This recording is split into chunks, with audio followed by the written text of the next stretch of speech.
Today I'm going to be reviewing the Derwent Drawing Colored Pencils and demonstrating those along with the new Derwent Procolour Colored Pencils on this Margay.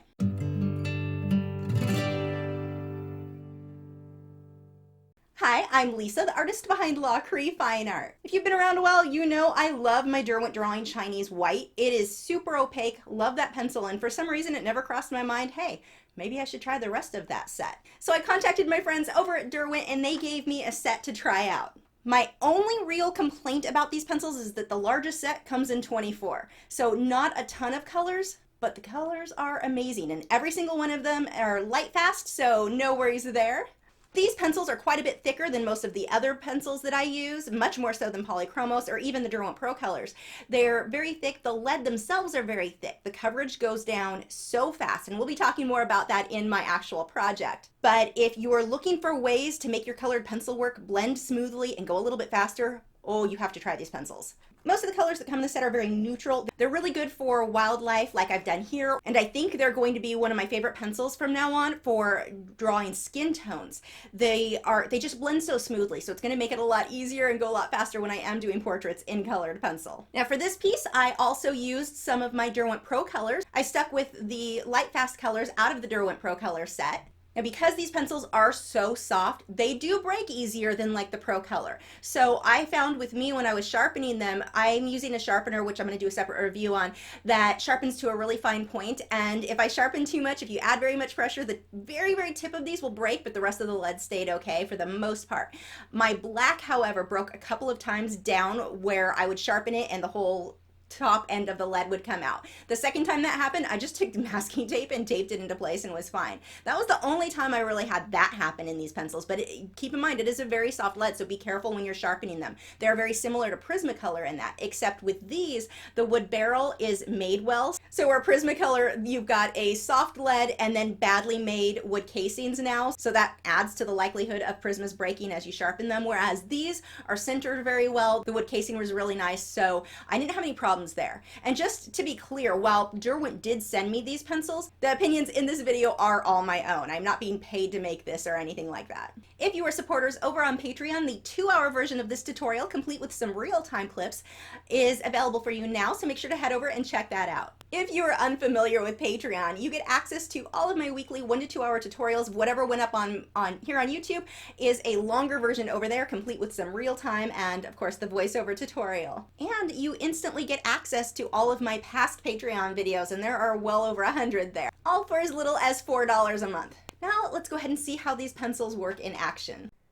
So starting off, I'm just going to loosely block in where my lights and darks are. I don't care if they're absolutely perfect, and even with my reference photo, it's just kind of a guideline so I can look at it and go, okay, I know this area is going to be dark, this area is going to be light. I'm not going for exact there. I don't need every shadow, every shape to be exact. I just want to kind of see how the colors overlap so that I can create something that does look blurry and out of focus on mine. Now these first few layers are going to be overly sharp. They're a lot harsher than what I want my end result to be, because I know I'm going to take some of these softer colors, especially the Derwent Drawing pencils, and go over all of this so that I can blur everything out a whole lot more. But in order for that to work well, I'm going to go ahead and go a little bit more bold, have my contrast a lot higher than what I want my end project to be. Most of this is being done with the Derwent Drawing, but here where I need blues or I need greens, I'm switching over to some of the light fast colors out of the Derwent Procolour set. And those ones blend really well too, so I found that they were just, these pencils with the Derwent Drawing really combined nicely together. And you can mix all of these pencils with all your other colored pencil. You don't have to stick with one brand or one type. Any of the wax and oil based pencils will combine well with any of the others. And I'm tinting some of that, making it more blue, going on top of the areas where I had previously shaded in with gray. See how I'm holding the pencil to the side as I fill this in? What I'm doing is getting more surface area covered much faster. Now, if I were working with Polychromos, I would not recommend doing that. Those don't blend out quite as smoothly as the Procolour and the Derwent Drawing do. So when I want something very blurry, very out of focus, if I'm using my Polychromos or my Luminance, I want to keep a very sharp pencil and hold it how I normally would, upright, and work in tiny little circles or little ovals. Here, I found that these blend out so smooth. Once I go over it with odorless mineral spirits, they dissolve so completely that I really don't end up with a lot of my brush strokes showing or my pencil strokes showing through. So I could be messier and hold it to the side and not end up, I still did not end up with a grainy, gritty look like I would if I did the same thing with my polychromos or my luminance. So just being the softer lead, how well these blend, I can go ahead and work with them this way, which is much faster. But like I said, it's not a great technique for some of my other pencils. You just have to be aware of which pencils you're using, how well they work. So this is odorless mineral spirits that I'm using on my brush here. And I use a lot of my odorless mineral spirits on my first layers, just blending that out, letting that dissolve into the paper. So you can see where I had that very grainy, gritty look where it was first laid down. It almost looks like crayon. Once I go over it with the odorless mineral spirits, it blends that out a lot. It gets rid of a lot of that grainy, gritty feel. Now it's going to take several layers. This doesn't happen just one time through. Once this dries, I'll go over it again. Now working on Stonehenge is very absorbent, and so it's really sucking up that odorless mineral spirit. It's going to take a little bit longer to dry than it would if I were working on Fabriano Artistico hot pressed watercolor paper like you often see me work. So I let that dry completely. It takes about 10 or so minutes for that to dry enough for me to be able to work over it. And now I'm just going to add another layer and another layer, and I will just repeat this process until I get that very, very smooth end result that I want. There is my project, or what I ended up with. That's my goal here. So if you look at this beginning layer, it's not looking so hot just yet. Your first layer's probably not going to look so great when you're blending the way that I am here. That's normal. It's going to take several layers before everything starts looking really smooth. And even on these layers, I'm still holding that pencil to the side. I really, really love that Derwent Drawing Black. If you like using black pencils like I do, and I know a lot of people like to blend their dark colors by layering different colors, blues and purples, I like using actual black and then layering other colors over them. This pencil is it gets so dark so fast. Definitely, even if you don't get the full Derwent Drawing set, if you like using dark black pencils, get that Derwent Drawing Black. I think it's called Ivory Black, not just straight black. Blending that out again. And now as I start blending out, I don't need quite as much paint thinner on that brush as I did on the first time through of blending out with the odorless mineral spirits. I will continuously interchange the word odorless mineral spirits for paint thinner. I mean the same thing. They're both, I'm only using Mona Lisa odorless paint thinner or Gamsol. They both work exactly the same.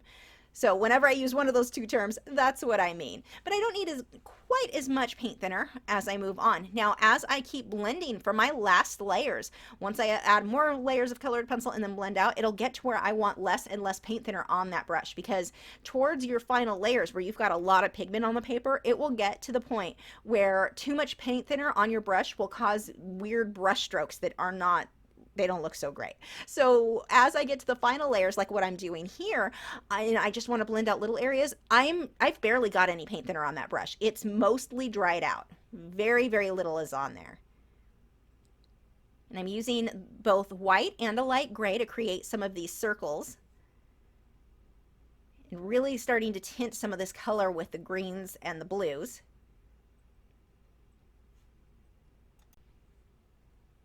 Then being very, very messy, still holding the pencil to the side for the majority of this so that I get more coverage much more quickly. The Stonehenge paper, the one sold in individual sheets, not the one in the pad of paper. That one's too smooth for me. I don't like that finish. But the one in the individual sheets, I find that it's very easy to get really smooth blending. I love it for portraits, especially with colored pencil. It's easier for me to get smooth blending on that than it is hot press watercolor paper. Back to the circles. Now when I do these little circles, I want them to be in different sizes. I don't want them all the exact same, and I want to overlap them, and I want to use at least 2 different tones. So here, some of these are going to be in blue, some are going to be in pale gray, and some with actual white. And with the white, it's not going to be harsh white like what I'll end up having in the Margay. It will actually end up just kind of blending in with the green that's behind it, so it looks more like a light green. There's some of those darker blues. I'm going to layer small, big, make sure they overlap. I don't want just polka dots randomly everywhere. And this is a look that I just personally love because I feel like it makes the forest feel almost sparkly. It has kind of this magical feel. My reference photo did not have those in there, and I really like how this came out by putting that addition. Just personal preference.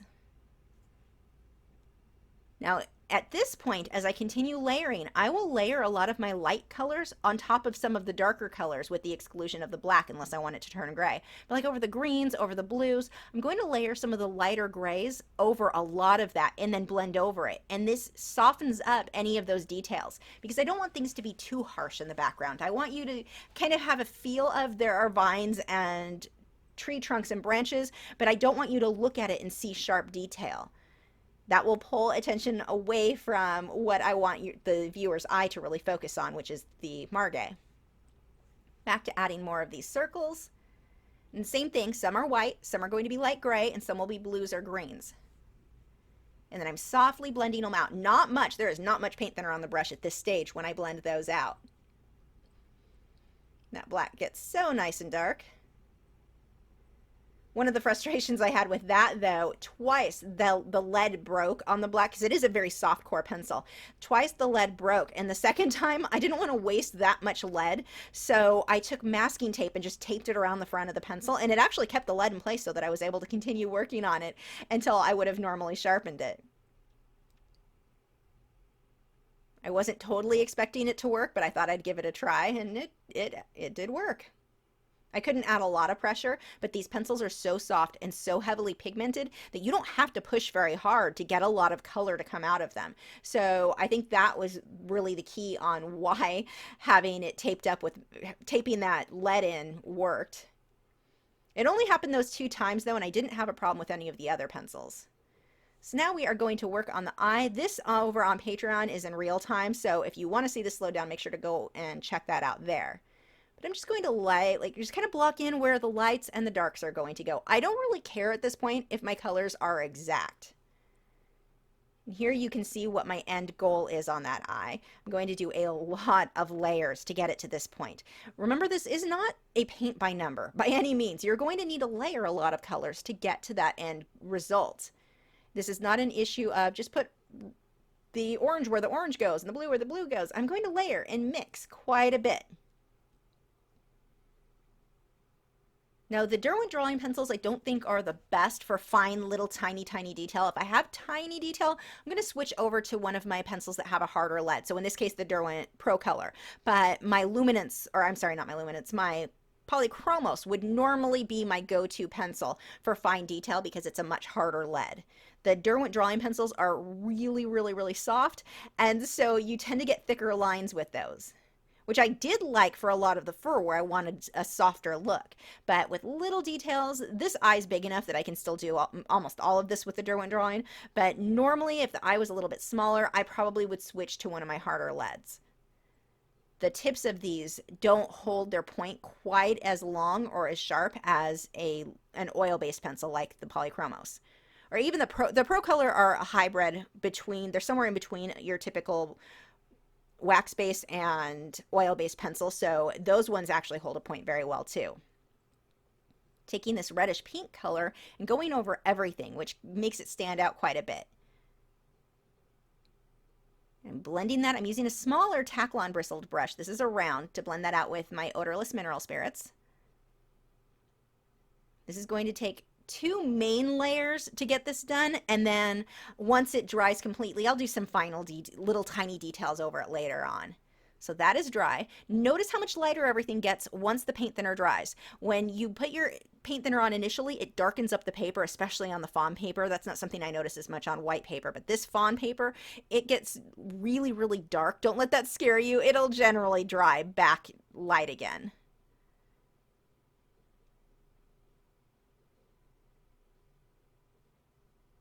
Now with this one, my reference photo comes from wildlifereferencephotos.com. So if you want to draw this guy, you can head over and purchase that from them.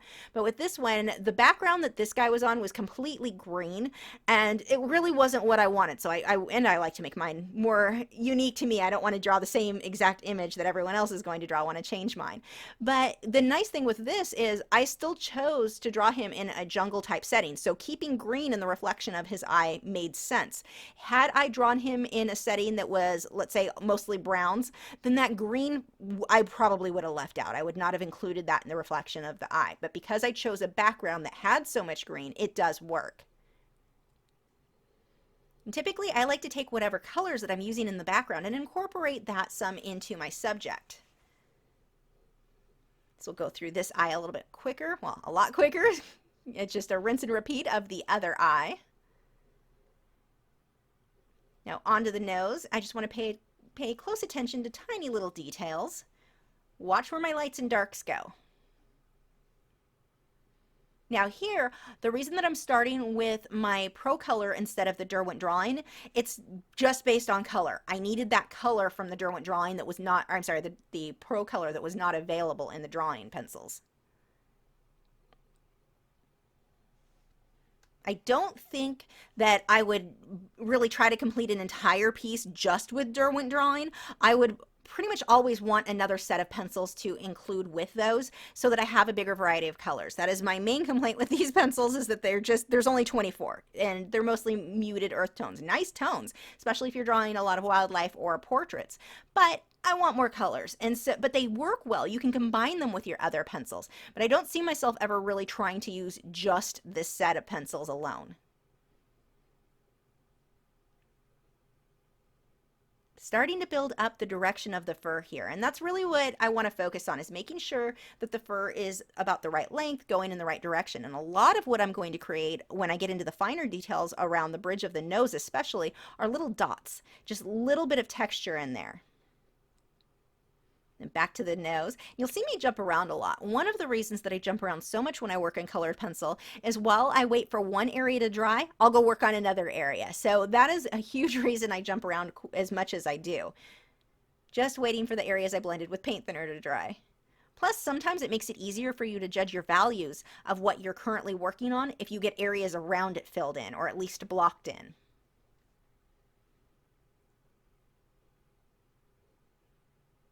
Now these are very waxy, very pigmented, so I find that I don't end up doing quite as many layers with these as I might with polychromos, but they don't need as many layers because so right away they're just so much pigment gets on that paper.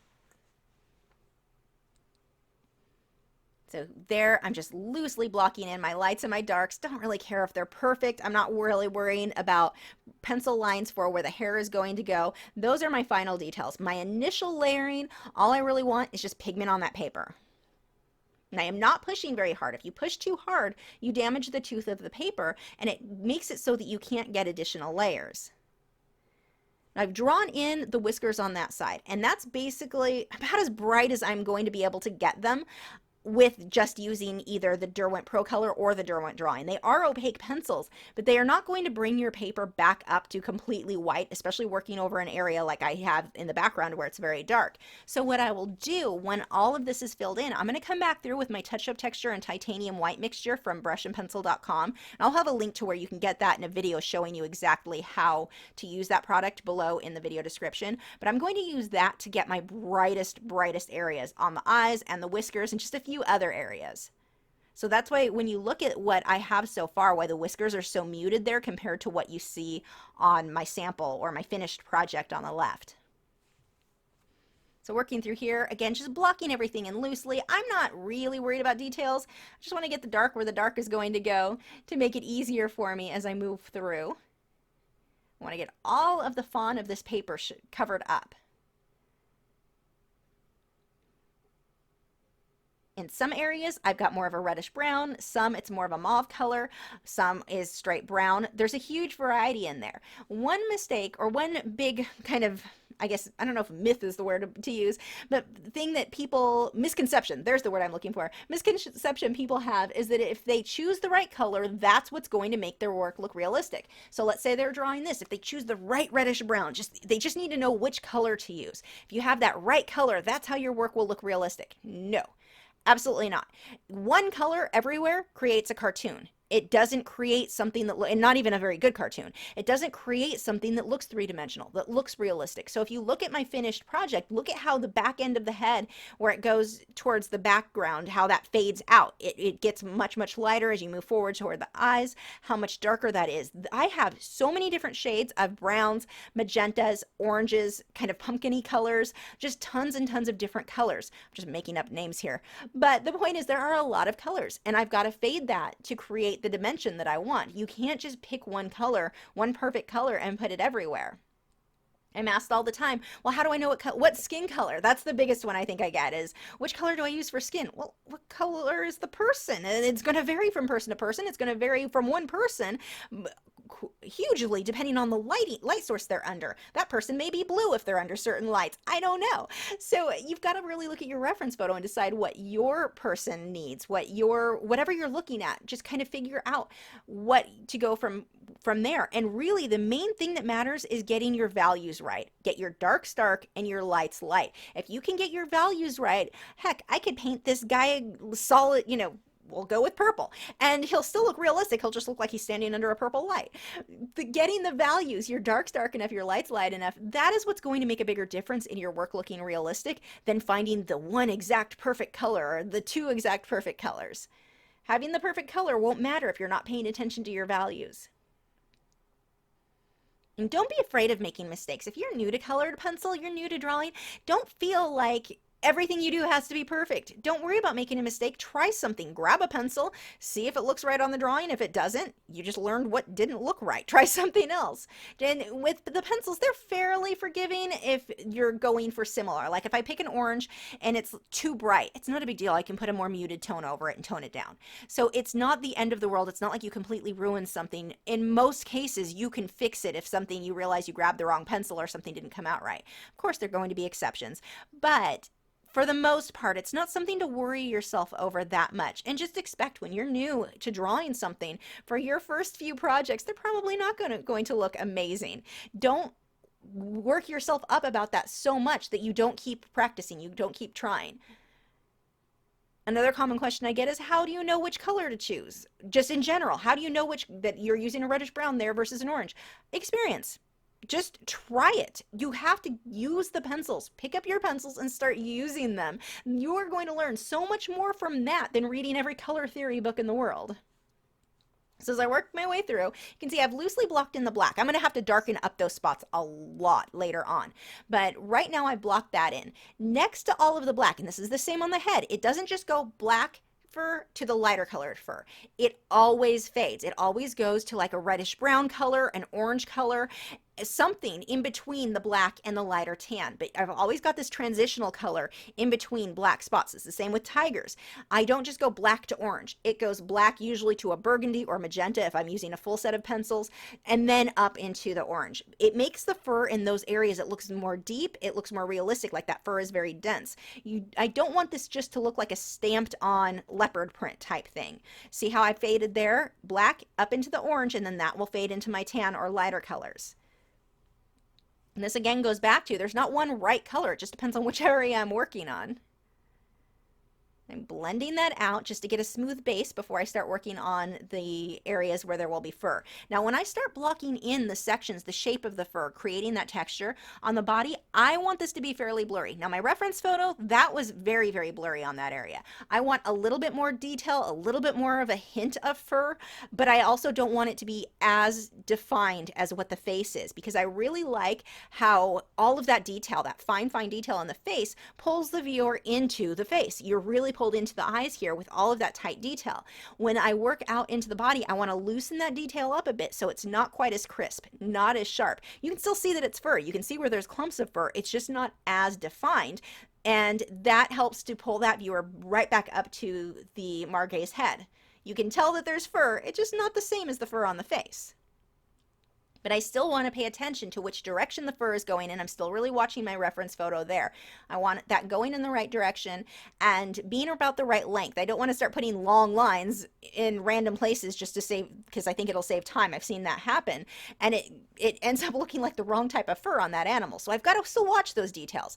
I'm just not putting the tiny, tiny little lines that I have on the face.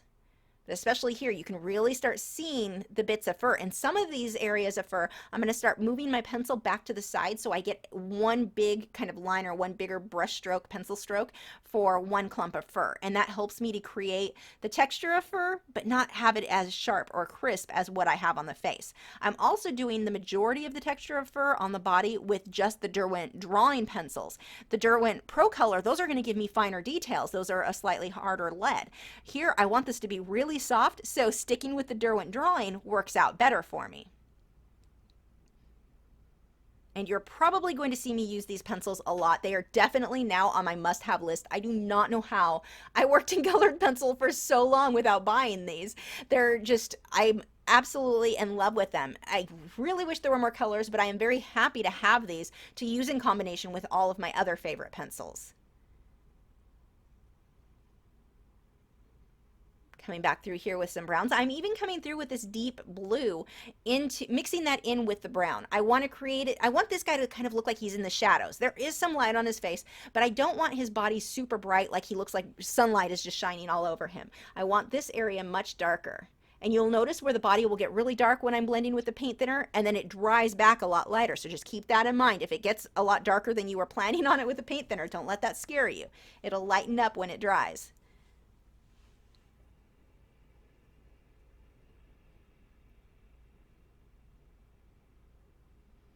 Just little details. Now at this point in the drawing, I really do step away from my reference photo. I don't depend on that so much anymore. Right now I can see the direction of the fur. All of that is blocked in. What I'm worrying about, and I'll keep stepping away from my piece and then coming back up to it, my main focus at this point is what will make mine look better. Will my piece look better if I add more blue?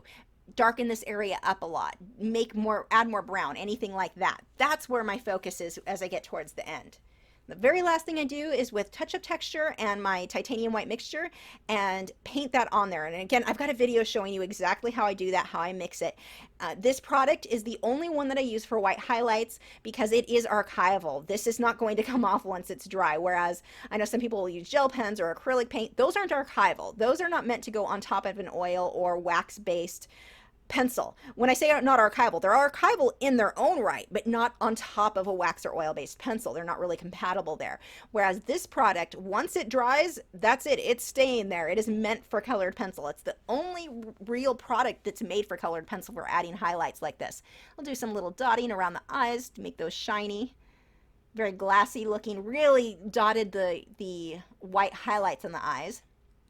And then the brightest areas in the fur, I went ahead and added some touch-up or some highlights with those. While yes, the white colored pencil shows up, it doesn't go as bright white as this does. I mean, you don't have to worry if you go too bright on this, you kind of have a little bit too much fun drawing in or painting in those white details, and you realize, oh, I don't like how that looks. Let it dry completely, 10-20 minutes. Let it dry all the way. It'll be dry to the touch within a couple of seconds, but let it dry a little bit longer, and then you can go over it with your colored pencil. It actually adds texture or tooth back to the paper so the colored pencil sticks to it really well. And I did that on his whiskers closest to his face, or well, mostly on the right hand side of the whiskers, where it fades from the brownish red color out to the white, and the colored pencil will go right on top of that. So you really can't mess anything up by using that. If you think, oh, I'm intimidated by a paintbrush, I'm not used to painting and I'm afraid I'll mess it up, you really won't, because if you do, you just let it dry and go over it with a colored pencil, so no big deal. But that is my finished product, or project I should say, and I do have prints available for him. He is in my print shop right now, so you can pick that up if you want. I recently updated both my print shop and all of the originals over on my website, so if you head over there, the link is below in the video description, just lachri.com. You can check those out.